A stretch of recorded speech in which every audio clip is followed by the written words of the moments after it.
De quoi parlons-nous? Voici peut-être la question essentielle à se poser au sein de votre organisation ou de votre communauté. Êtes-vous au clair sur les contenus que vous proposez? Sont-ils spécifiques à votre groupe?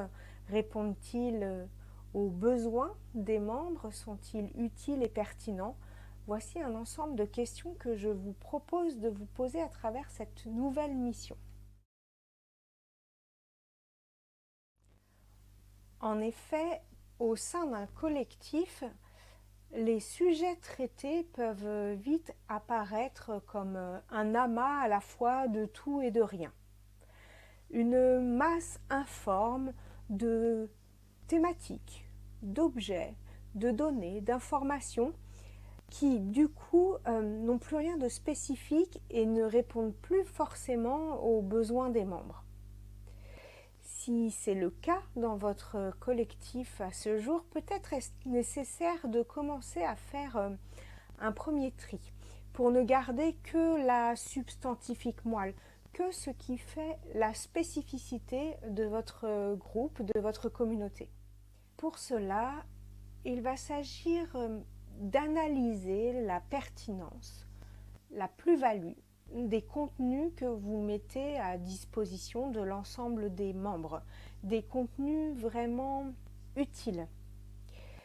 Vous allez devoir regarder de plus près quels sont les questionnements des membres, les problématiques auxquelles ils sont confrontés, les différentes tâches plus ou moins complexes qu'ils ont à réaliser au quotidien ou dans leur pratique.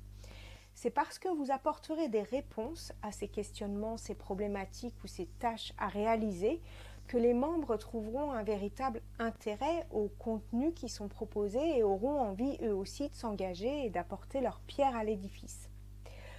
Pour cela, je vous invite à réaliser ce qu'on appelle une cartographie des connaissances, à mener une enquête sur les différentes activités et les différentes situations auxquelles sont confrontés les membres, à développer une méthodologie que vous allez pouvoir retrouver pour créer les domaines de connaissances spécifiques à votre communauté. Et puisqu'il existe déjà un grand nombre de savoirs qui sont produits et mis à disposition ailleurs, que ce soit sur Internet, dans des bibliothèques ou dans d'autres communautés, une grande partie de cette activité de tri et de sélection de contenu sera tournée vers la veille, de regarder ce qui se fait ailleurs et de pouvoir déjà faire une présélection, un pré-tri de ce que vous allez pouvoir proposer à l'ensemble des membres de votre communauté. Pour cela, vous aurez besoin de mettre en place une stratégie collective, de définir ensemble ce que vous allez choisir de mettre en avant. Pour quoi faire?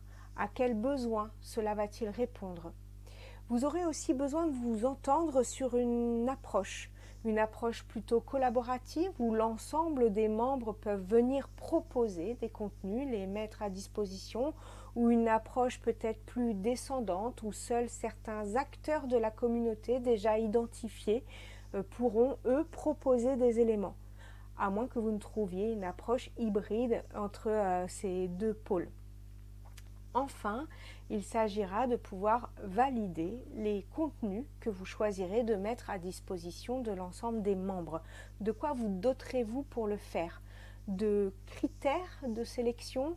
Le ferez-vous en comité ou alors une personne sera-t-elle chargée de la publication régulière des contenus?